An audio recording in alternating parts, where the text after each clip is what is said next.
थकल नाही गड्या, पाऊल थकल नाही. रख रखत्या रानातून थोडं पुढं जाऊ गड्या, पाऊल थकल नाही गड्या, पाऊल थकल नाही.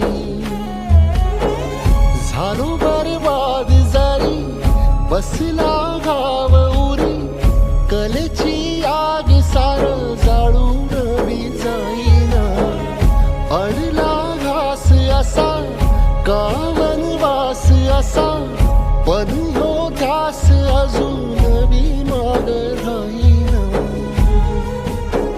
सुकलेल्या भाकरीला पाण्यासंग खाऊ गड्या, पाऊल थकल नाही.